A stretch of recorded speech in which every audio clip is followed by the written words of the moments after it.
राधे राधे। जय श्री कृष्णा।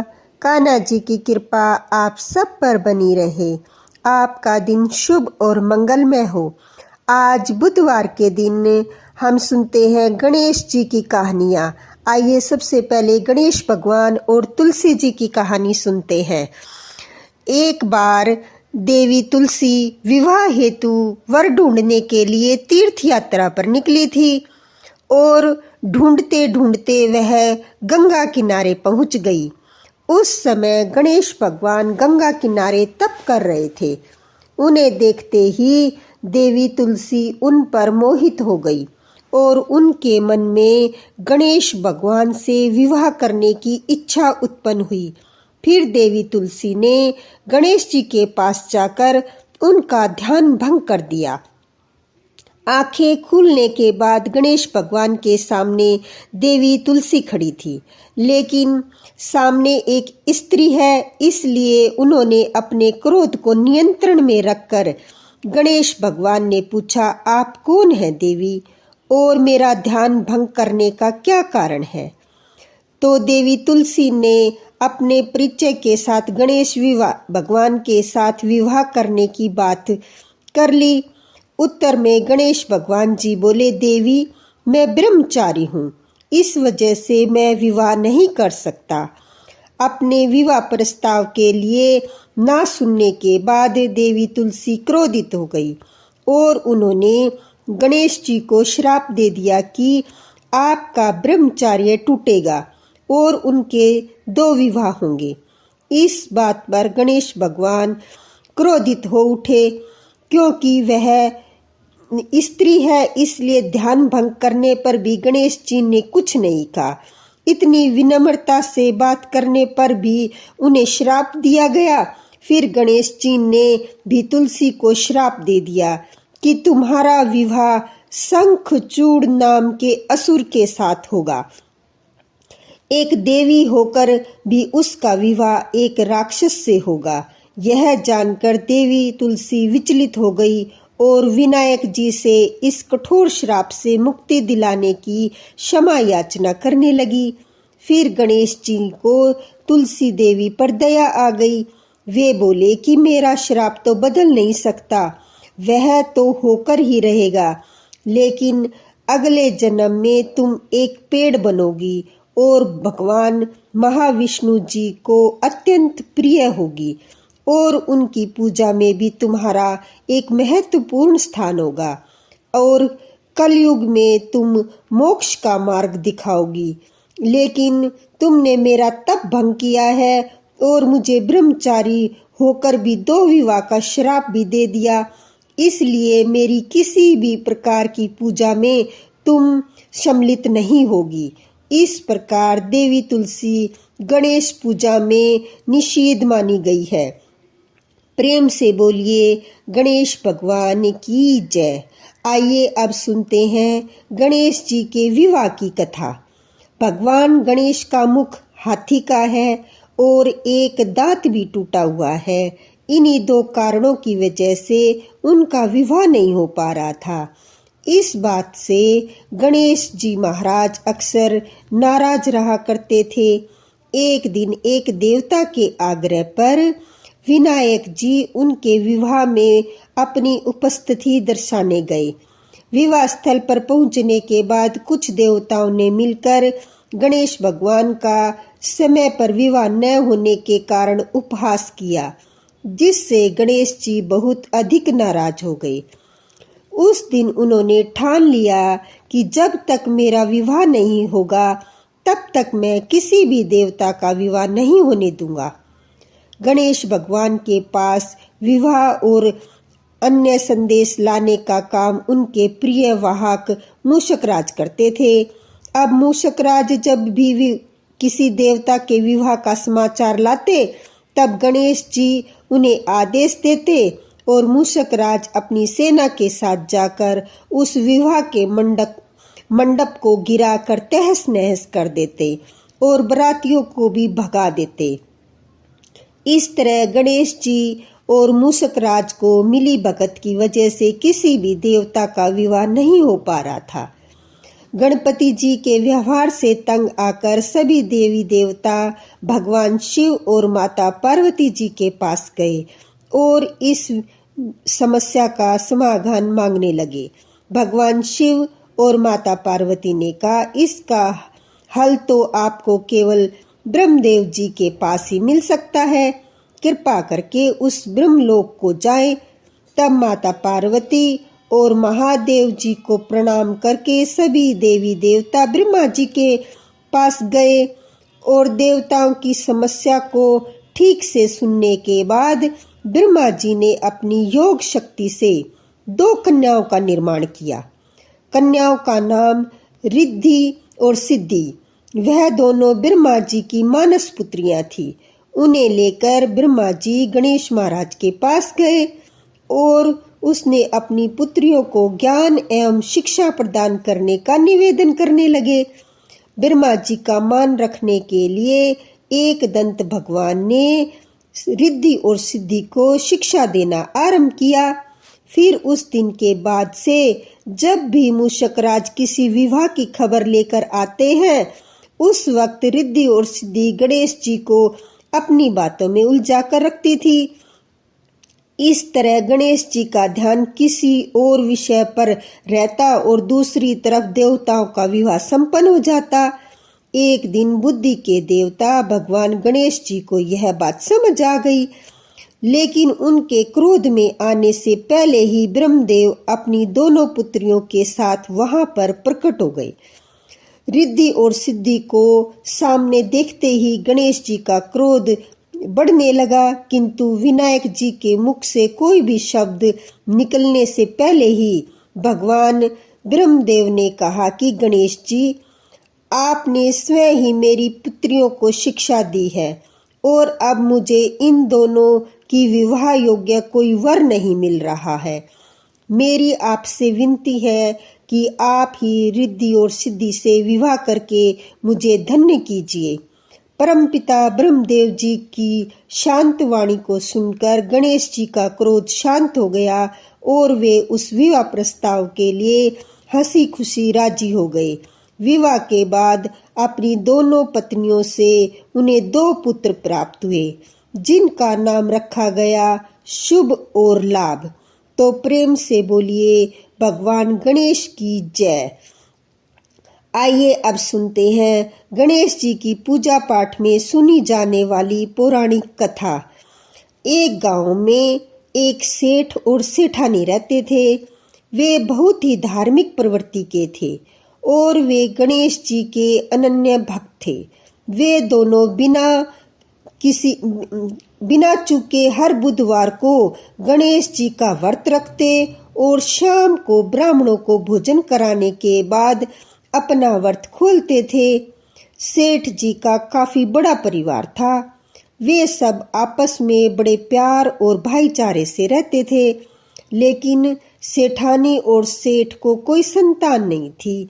इस विषय पर परिवार और गांव के लोग आपस में बहुत बातें किया करते थे।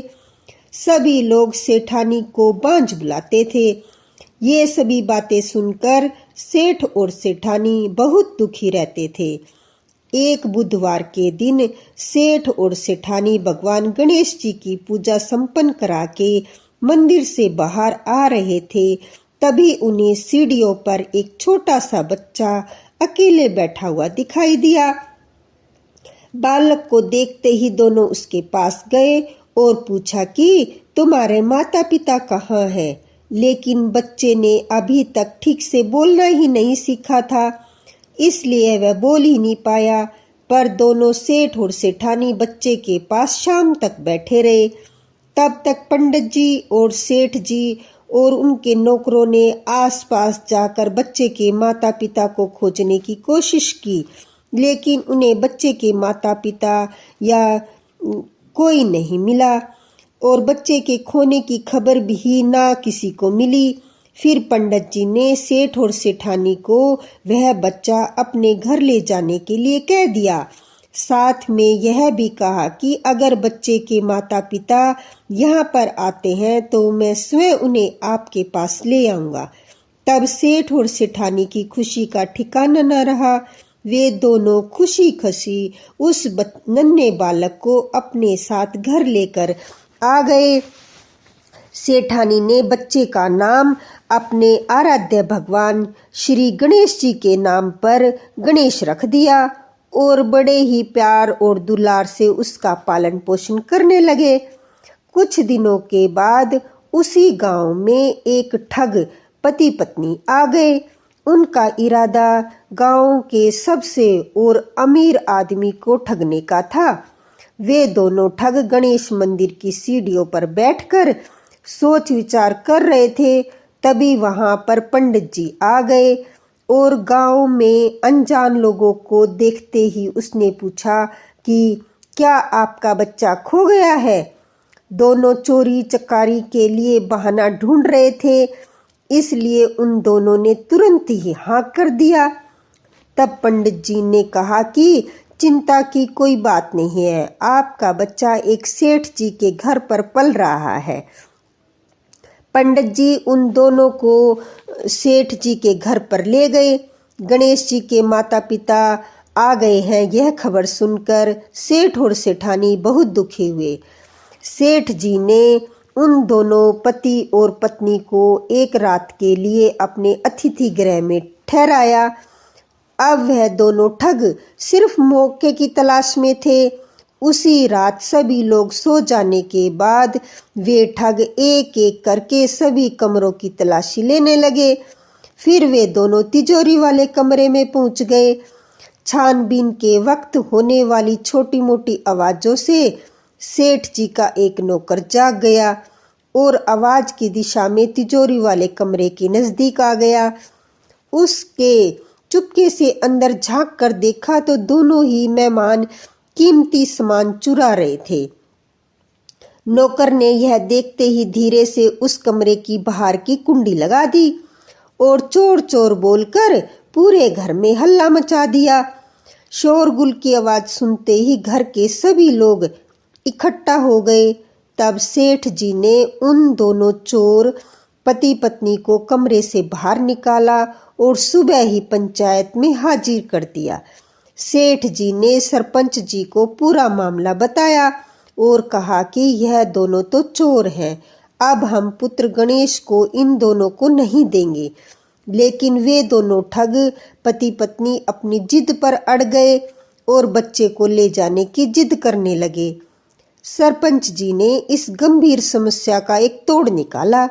उन्होंने सेठानी और दूसरी औरत को गणेश जी के सामने खड़ा कर दिया और कहा, जिसके भी आंचल से दूध की धार गणेश जी के मुंह में जाएगी वह बालक गणेश जी के पास ही रहेगा, वह बालक गणेश उसके पास रहेगा। फिर वे दोनों अपने अपने आंचल मुंह के सामने फैलाकर खड़ी हो गई। सेठानी जी मन ही मन भगवान गणेश जी के नाम का जाप कर रही थी। देखते ही देखते गणेश भगवान की कृपा से सेठानी की आंचल से दूध की धार गणेश जी के मुंह में गिरी और इस तरह बालक गणेश सेठ और सेठानी के साथ हमेशा के लिए रहने लगा। बोलिए गणेश भगवान की जय। आइए अब सुनते हैं समृद्धि प्रदान करने वाली, घर में बरकत लाने वाली माता अन्नपूर्णा की बड़ी ही दुर्लभ कथा। इस कथा को श्रद्धा और भक्ति के साथ पूरा अवश्य सुनिए। प्राचीन काल की बात है। पुरुषोत्तम नगर गांव में एक बहुत धर्मात्मा सेठ जी रहा करते थे। उनके 5 पुत्र और एक सबसे छोटी पुत्री थी। उसका नाम गौरी था। सेठ जी का भरा पूरा परिवार था। सेठ जी अपने सभी 5 पुत्रों का विवाह कर दिया था और जब छोटी बेटी गौरी विवाह के योग्य हुई तो उन्होंने उसका विवाह एक दूसरे नगर के अपने ही समान धनी परिवार में कर दिया। अब सेठ जी की पुत्री गौरी दुल्हन बनकर जिस घर में गई वहां उसका पति अपने माता पिता का इकलौता पुत्र था। अब गौरी बड़ी ही प्रसन्नता पूर्वक अपने ससुराल में रहने लगी। गौरी बड़ी ही सदाचार, गुणवान तथा रूपवती थी। एक दिन की बात है जब 1.25 महीना हो गया तब सास ने गोरी को रसोई संभालने के लिए दे दिया। रसोई की सारी बातें समझा दी। गोरी अपनी सासू माँ के पांव छूकर रसोई में प्रवेश करती। तब सास ने कहा, बहू, रोज सुबह जल्दी उठकर पूजा पाठ करके रसोई में प्रवेश करना, फिर खाना बनाना। रोटी बनाते समय पहली रोटी गाय की और अंतिम रोटी कुत्ते की बनाना, मत भूलना। इस प्रकार सास ने गोरी को सब कुछ समझा दिया। गोरी चारों लोगों के लिए खाना बनाती और खाना बनाकर पहले पूरे परिवार को खिलाती, तब अंत में खुद खाने के लिए बैठती थी। तब वह देखती कि सबके लिए तो रोटी बची ही नहीं, वह चावल, दाल और सब्जी खाकर पानी पी लेती। जब शाम होती तब गोरी ने सुबह से ज़्यादा आटा लगाया और रोटी सब्जी बनाकर रख दी। जब रात्रि में सब लोग खाना खाने लगे तो फिर से गोरी खाने के लिए बैठी। रोटी का डब्बा खोलते हैं तो उसमें से रोटी नहीं थी। यह देखकर उसे बड़ा आश्चर्य होता कि उसने तो सुबह से भी ज़्यादा आटा लगाया था, लेकिन रोटियां बची ही नहीं। अब वह सिर्फ सब्जी खाकर पानी पीकर सो जाती। अगले दिन फिर उसने कल से दुगना आटा लगाया और रोटियां बनाई, लेकिन फिर भी उसके लिए रोटी नहीं बची। अब उस दिन भी आधे पेट खाना खाकर वह ऐसे ही उसे रहना पड़ा और इसी तरह वह सो गई। इस प्रकार गोरी चाहे जितना भी आटा लगाती, रोटियां उसे नहीं मिलती। यह हर रोज का काम हो गया था। वह सोचने लगी, आखिर कौन नहीं चाहता कि मैं रोटियां नहीं खाऊं, मैं पेट ना भरूं। गोरी इस आस में आटा ज्यादा लगाती कि किसी न किसी दिन तो उसे रोटियां मिलेंगी, किंतु ऐसा नहीं होता। ऐसा करते करते वह बहुत कमजोर और दुबली पतली हो गई। तो दोस्तों, ऐसे एक ही दिन की बात है, जब गोरी रसोई में सब्जियां काट रही थी तो गलती से चाकू से उसका हाथ कट गया और वह रोटियां नहीं बना पाती। तो उसकी सासू माँ ने कहा, बहू रहने दो, आज रोटियां मैं बना देती हूँ। तो गोरी ने कहा, नहीं सासू माँ, आप आटा लगा दीजिए, मैं रोटियां बना लूँगी। तो फिर उसकी सासू माँ ने आटा लगाया और फिर बहू को दिया। बहू रोटियां बनाकर रख देती। घर के सभी सदस्य रात के समय जब खाना खाने लगते तो सब लोग जब खाना खा लेते तब उसकी बारी आती तो गोरी को तो वह बहुत दुखी मन से खाना खाने बैठती। वह सोचती है, आज तो सासू माँ ने आटा गूंथा है, वह भी बहुत कम, आज फिर मेरे लिए रोटियां बची ही नहीं होंगी। यह सोचकर बहुत मन ही मन बहुत दुखी होती। किंतु जब वह रोटी के डब्बे को खोलती तो उसने देखा उसमें 4 रोटियां पड़ी हैं। यह देखकर वह बहुत खुश होती है। और अब क्या था, ऐसे ही 7 दिनों तक बहू की सासू माँ आटा गूंथी और बहू रोटियां बनाती। बहू को रोज रोटियां मिलने लगी। इन 7 दिन बहू ने पेट भरकर खाना खाया। अब 8वां दिन आया तो बहू का हाथ भी ठीक हो गया था। तब सासू माँ ने कहा कि गोरी बेटा, क्या मैं आज आटा गूंथ दूं या फिर तू आटा गूंथ लेगी? तब गोरी ने कहा, नहीं माँ, मेरा हाथ ठीक हो गया है, अब मैं आटा अपने आप गूंथ लूंगी।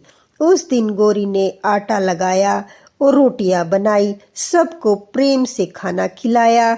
जब उसके खाने की बारी आई तब उसने देखा कि रोटी के डब्बे में रोटियां नहीं हैं, रोटियां सब खत्म हो गई हैं। यह देखकर वह गोरी बहुत आश्चर्य में पड़ जाती है। वह सोचती है, जब तक सासू माँ ने आटा लगाया था तब तक तो मुझे रोटियां मिलती थी, लेकिन जब मैं आटा गूंथने लगी तो मुझे रोटियां ही नहीं मिलती, जबकि सासू माँ मुझसे बहुत ही कम आटा लगाती है। इसके बाद भी पूरा परिवार उसमें खा लेता है, ऐसी क्या बात है? यह सारी बातें सोचकर गोरी बहुत परेशान हो जाती है और दिन भर दुखी रहती थी। एक दिन की बात है, गोरी के पति ने गोरी से पूछा, गोरी तुम इतना उदास क्यों रहती हो? इतना सारा धन संपत्ति सब तुम्हारा ही है, तुम्हें रोकने टोकने वाला भी कोई नहीं है। तुम अपने मन से अपनी पसंद का भोजन बनाकर खाती हो। तुम प्रतिदिन इतने कमजोर कैसे होती जा रही हो? गौरी ने लाज और संकोच से अपने पति को कुछ नहीं बताया। तब उसके पति ने सोचा शायद उसकी पत्नी को उसके माता पिता की याद आ रही है। इसलिए अगले दिन गौरी का पति अपने माता पिता से कहता है कि पिताजी, मुझे लगता है गौरी को उसके माता पिता की याद आ रही है। मैं उसके मायके लेकर सबसे मिलवा लाता हूँ।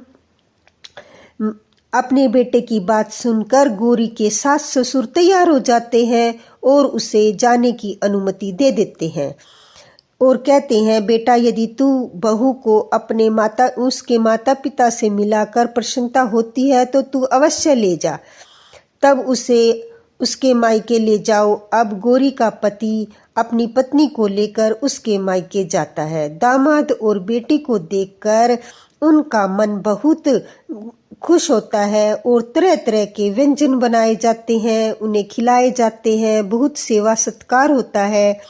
उसी दिन रात्रि में समय मिलने पर गौरी ने अपनी माँ से अपनी बेटी को एक ले जाकर पूछा, बेटी, तुम इतनी दुबली पतली कैसे हो गई हो? तुम तो बहुत ही कमजोर दिख रही हो। क्या बात है? तुम्हें कौन सी बात खाई जाती है? क्या तुम्हारे ससुराल वाले तुम्हारी चिंता नहीं करते? तुम्हारा ऐसी कौन सी बात है जिससे तुम्हारी यह दशा हो गई है? अपनी माँ की बात सुनकर गौरी अपनी सारी परेशानी, सारी चिंताएं, सब कुछ बताती है। अपनी बेटी की बात सुनकर गौरी की माँ ने कहा, बेटी, हमें लगता है माता अन्नपूर्णा तुमसे नाराज हो गई है। इस विषय में मैं कुछ नहीं कर सकती क्योंकि तुम्हारे ससुराल में हमारा बोलने का कोई अधिकार नहीं है। इसलिए मैं तुमसे कहूँगी कि तुम यहाँ से जाने के बाद इस विषय में अपने सास ससुर से बात करना, वही कुछ हल निकालेंगे और तुम्हारी समस्या का समाधान होगा। बेटी, माँ अन्नपूर्णा जिससे नाराज होती है उसके साथ ही ऐसा होता है। अब अपनी माँ की बातें सुनकर गौरी ने निश्चय किया कि वह सारी बातें अपनी सासू माँ से कहेगी। जब सुबह का समय होता है तो गौरी अपने माता पिता से विदाई लेकर अपने ससुराल आ जाती है और ससुराल आने के बाद वह अपने सास ससुर और पति से सारी बातें कह सुनाती है। वह कहती है, माँ जी, जब से मैंने रसोई संभाला है, मैं खाना बनाती हूँ, तब से मुझे एक दिन रोटियां नहीं मिलती। मैं ऐसे ही बिना खाए सो जाती हूँ। किसी दिन पानी पीकर ही सो जाती हूँ, किसी दिन चावल सब्जी खाती हूँ। रोटी तो मुझे मिलती ही नहीं है। और आज माँ जी, आपको याद है मेरा हाथ कटा था, तब आप उस समय आटा गुत्था करती थी, वह भी बहुत कम, फिर भी मेरे लिए रोटियां बच जाया करती थी और मैं पेट भरकर खाना खाती थी। लेकिन अब जब मेरे हाथ का घाव ठीक हो गया है, तब से मैं फिर से आटा गूंथने लगी हूँ, रोटियां बनाने लगी हूँ। अब मेरे लिए फिर से रोटियां नहीं बचती। लेकिन अब मैं क्या करूं? तो अपनी बहू की बातें सुनकर सास को सब कुछ समझ में आ गया। उसने बहू से कहा, यह शायद मेरी ही गलती है। मैंने तुम्हें सब कुछ बताया था, सब कुछ सिखाया, लेकिन एक बात बताना भूल ही गई। ऐसा कहकर सास अपनी बहू का हाथ पकड़कर गौरी को रसोई में ले जाती है और एक परात में आटा निकालकर उस आटे को अच्छे से गूंथने के बाद उस गूंथे हुए आटे पर अपनी उंगलियों की 5 छाप लगा देती है और कहती है कि बहू, यह माँ अन्नपूर्णा का छाप होता है, उसका चिन्ह माना जाता है। आटा लगाने के बाद कोई भी स्त्री इस तरह छाप लगाती है तो उसके घर में बरकत होती है। इसका अर्थ यह है कि माँ अन्नपूर्णा की कृपा से परिवार वालों पर माँ अन्नपूर्णा की कृपा बरसे और कोई भी सदस्य भूखे पेट ना सोए। बहू, मैं तुम्हें ऐसा बताना भूल गई तुम आटा लगाते वक्त आटे पर अपनी 5 उंगलियों की छाप छोड़ देना और माँ अन्नपूर्णा तुम्हारे ऊपर अवश्य ही कृपा करेगी। तुम कभी भी खाली पेट नहीं सोओगी। यह बरकत का चिन्ह होता है। अब सासू माँ की बात सुनकर बहू हर रोज आटा गूंथती और फिर उस पर अपनी 5 उंगलियों की छाप छोड़ देती और फिर रोटियां बनाती। अब बहू को हर रोज रोटियां मिलने लगी। वह भर पेट भोजन करने लगी और स्वस्थ भी हो गई। माँ अन्नपूर्णा की कृपा से उस घर पर माँ अन्नपूर्णा की कृपा बरसने लगी। उसके हाथ में माँ अन्नपूर्णा का वास हो गया। घर का कोई भी सदस्य भूखा नहीं रहता था और जो कोई भी मेहमान आता, कोई भी भीख मांगने के लिए भिक्षुक आता, वह भी खाना खिलाकर ही उस घर से विदा करती थी। इस प्रकार बहू के ऐसा करने से उसके घर में बरकत होने लगी और अन्न की वर्षा होने लगी। प्रिय भक्तजनों, आटे को गूंथकर उस पर 5 उंगलियों की छाप लगाना हमारी पुरानी परंपरा है। यह माता लक्ष्मी जी और माता अन्नपूर्णा का चिन्ह माना जाता है। ऐसा करने से माँ अन्नपूर्णा सदा प्रसन्न रहती है और घर वालों पर अपनी कृपा दृष्टि बनाए रखती है। बोलिए अन्नपूर्णा माता की जय।